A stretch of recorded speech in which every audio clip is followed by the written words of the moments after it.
Dans un monde où de plus en plus de photographes se retrouvent à faire des prestations vidéo et où les besoins des vidéastes eux-mêmes deviennent de plus en plus exigeants, Canon a mis au point une nouvelle gamme d'objectifs hybrides entre photo et vidéo qui va aller chercher les caractéristiques des optiques ciné et broadcast télé tout en gardant les avantages des optiques photo conventionnelles. Cette nouvelle gamme comprend 2 zooms et 4 focales fixes et il est temps de vous les présenter.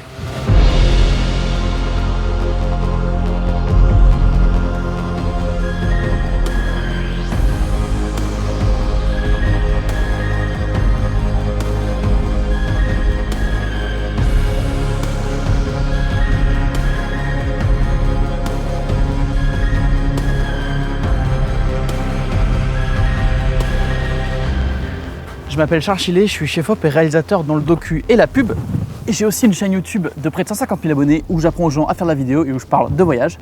Et d'ailleurs aujourd'hui, on est dans un endroit assez exceptionnel, on est en Namibie dans une ville fantôme et j'ai pu embarquer avec moi quelques-unes de ces nouvelles optiques et autant vous dire qu'elles me sont bien utiles. Avant que je vous les présente en détail, parlons d'abord des caractéristiques communes qu'elles ont et qui les rendent uniques. La première caractéristique, elle est empruntée à la gamme cinéma puisque c'est un diaphragme à 11 lamelles qui permet d'avoir un flou d'arrière-plan d'une douceur vraiment difficile à égaler et grâce à ça on obtient vraiment un look plus cinématographique. Ensuite, un autre point hyper important, c'est un focus breathing qui est vraiment maîtrisé. C'est souvent un inconvénient sur les optiques photo classiques où quand on fait des transitions de mise au point entre le premier plan et l'arrière-plan, en fait l'angle de champ de votre cadre va bouger, ça va faire comme si vous étiez en train de zoomer ou dézoomer. Là c'est complètement maîtrisé et ça permet du coup d'avoir des transitions de mise au point entre votre premier plan et votre arrière-plan complètement fluides et hyper agréables à l'œil. On a ensuite une bague de diaphragme qui possède 32 niveaux par palier pour pouvoir ajuster de manière fluide et manuelle votre diaphragme au besoin. Vous pouvez le mettre sur automatique et ça va vous permettre de le contrôler comme d'habitude depuis votre caméra. Et comme sur les optiques RF classiques, vous allez retrouver une bague de contrôle ainsi qu'un bouton sur lesquels vous pouvez assigner différentes fonctionnalités. Parlons maintenant des 2 zooms de cette gamme. On retrouve un 24-105 mm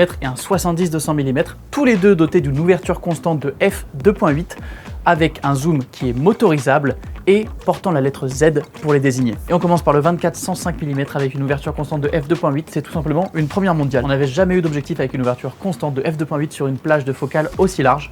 Avant, il fallait faire le choix entre un 24-70 f2.8 pour la luminosité, pour avoir plus de flou d'arrière-plan, mais qui était parfois trop court, ou alors un 24-105 f4 pour la polyvalence, mais sur lequel on avait 2 fois moins de lumière et de flou d'arrière-plan. Et aujourd'hui, il n'y a plus besoin de faire ce choix. Et ce 24-105 f2.8Z se perd parfaitement avec le nouveau 70-200 mm f2.8Z. Ils ont une taille qui est quasiment identique, ce qui permet d'éviter de déséquilibrer votre setup caméra quand vous changez d'objectif. Leur poids est également très proche, on est à 1300 grammes pour le 24-105 f2.8Z et 1100 grammes pour le 70-200 f2.8Z. Ils disposent tous les deux d'un zoom interne, ce qui fait que peu importe la focale, l'objectif restera à la même taille. Ce sont également des zooms par focaux, ce qui fait que la mise au point ne change pas lorsque vous zoomez, ce qui est le cas sur les optiques photo habituelles. Et si vous avez besoin de faire la mise au point manuellement, sachez que leur bague de mise au point a été assouplie pour rendre les transitions de mise au point à la main encore plus douces. Vous pouvez également motoriser le zoom de ces 2 optiques avec les moteurs PZE2 ou PZE2B, ce qui permet un zoom beaucoup plus fluide et contrôlé, ou même pour pouvoir le contrôler à distance. Ces 2 optiques sont stabilisées avec jusqu'à 5,5 stops en interne et même jusqu'à 8 stops si vous combinez ça à la stabilisation de votre capteur. Et elles sont toutes les deux équipées d'un double moteur nano USM pour avoir un autofocus toujours plus rapide et performant. Et petit détail original, le 70-200 est évidemment disponible en blanc comme à l'accoutumée, mais maintenant aussi disponible en noir. Et chose intéressante également, ce 70-200 f2.8Z est maintenant utilisable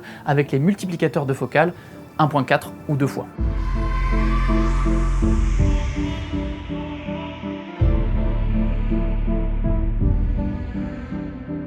Parlons maintenant de ces 4 focales fixes qui font également partie de cette nouvelle gamme hybride d'objectifs. On retrouve un 20, 24, 35 et 50 mm, tous ouvrant à f1.4. Ils bénéficient de toutes les caractéristiques mentionnées précédemment, donc le diaphragme à 11 lamelles, le focus breathing parfaitement maîtrisé, une bague de diaphragme manuelle, une bague de contrôle et un bouton assignable. Ils ont une taille et un poids quasiment identiques, ce qui permet de les interchanger facilement par exemple sur un stabilisateur sans tout déséquilibrer. Ils disposent tous les 4 d'un nouveau moteur qu'on appelle VCM qui va permettre d'avoir une mise au point hyper rapide, silencieuse et fluide, peu importe la situation. Exemple même ici avec le 20 mm, vous voyez que c'est hyper fluide et rapide. Sur ces 6 optiques, moi j'ai 2 coups de cœur particuliers. Tout d'abord le 24-105 f2.8 qui sur un tournage de documentaire comme ici est vraiment incroyable parce qu'il permet de capturer quasiment toutes les situations sans jamais changer d'objectif, ce qui en documentaire est vital. Et parmi les 4 focales fixes, mon coup de cœur va sur le 20 mm f1.4 qui filme actuellement. Malgré que ce soit une focale assez large, il permet quand même d'avoir un beau flou d'arrière-plan et une belle délimitation avec le sujet et je trouve que ça permet de créer des angles hyper intéressants. Là, regardez, on reste large et pourtant on a vraiment un beau flou d'arrière-plan, même dans le désert. Maintenant, vous savez vers quelles optiques vous tournez si vous avez besoin d'amener vos films au niveau supérieur. Toutes ces optiques sont dispo bien sûr sur le site de Canon et également chez tous vos revendeurs habituels. Je repars sur mon tournage de docu. À bientôt.